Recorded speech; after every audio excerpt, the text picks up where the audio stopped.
premières heures de ce 31 décembre 2016. C'était le jour du marché à Guité. 3 kamikazes ont fait sauter leur ceinture. Nous partageons une longue frontière avec le Cameroun et aussi le Nigeria. Donc nous subissons de plein fouet les dégâts collatéraux de l'extrémisme.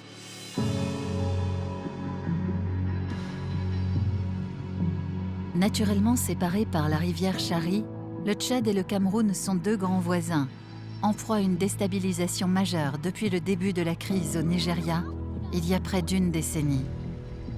De part et d'autre de la frontière, les populations ont été considérablement impactées par la montée de l'extrémisme violent et la secte Boko Haram. Insécurité, pauvreté chronique et afflux de déplacés exposent les communautés à des crises humanitaires récurrentes, exacerbant leur vulnérabilité et affectant leur capacité de résilience.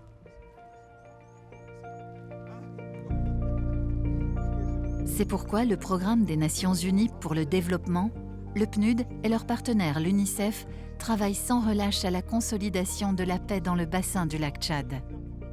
La région du lac Tchad est devenue une vraie vivrière pour le recrutement par Boko Haram. Et donc c'est une population qui a vraiment besoin qu'on appuie non seulement le relèvement mais aussi la résilience.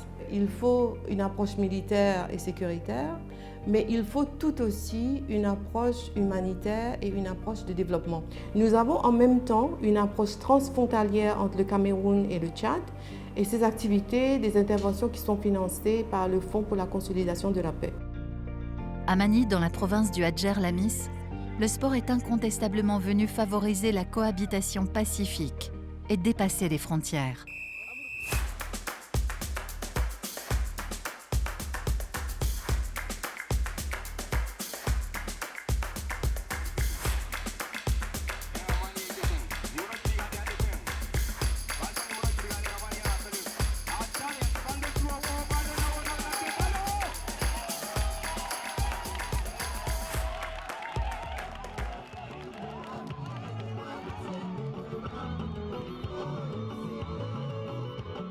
Le sport a été utilisé pour réellement renforcer ces jeunes et leur donner un avenir, leur donner des perspectives qui leur permettent justement de sortir de cette dynamique de pauvreté extrême et de manque d'espoir total qui fait que souvent ils choisissent malheureusement le terrorisme comme une des voies.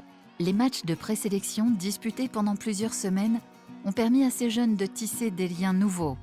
Et le jour de cette grande finale transfrontalière, les équipes vainqueurs ont joué en présence des autorités de chaque pays, afin de renforcer la collaboration entre la population et les forces armées, surmontant ainsi la méfiance réciproque qui s'est installée depuis plusieurs années. À la mi-temps, une troupe de théâtre éducatif, formée dans le cadre du projet, a investi le terrain, une manière ludique cette fois de promouvoir des messages de sensibilisation à la paix et au vivre ensemble. Applaudissez s'il vous plaît. Incontestablement, ce jour-là, les frontières n'existaient plus, laissant primer les valeurs du sport comme le respect, la tolérance, le fair-play et la solidarité. Autant de concepts réappris à travers le sport et désormais déclinés dans leur quotidien. Ça m'a beaucoup plu parce que c'est un jeu collectif. Il y a des jeunes et parfois comme des joueurs qui se ne connaissent pas et cette fois-ci ils sont connus un peu. C'est ça qui me plaît.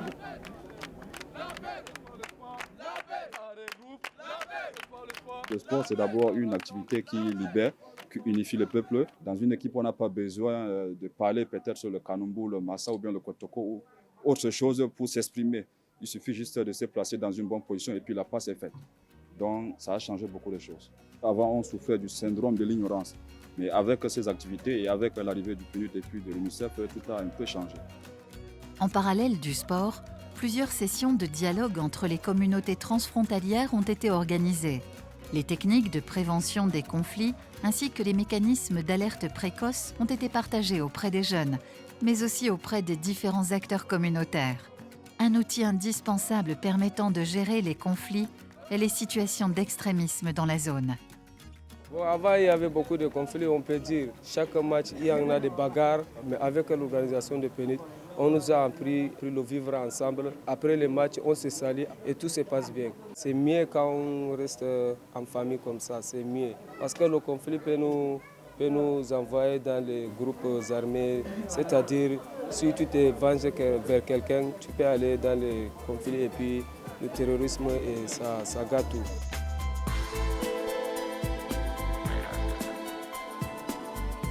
Alors que les joueurs camerounais s'apprêtent à retraverser la rivière pour rentrer chez eux, les au revoir témoignent du lien rétabli et d'une amitié nouvelle qui ne demande qu'à grandir.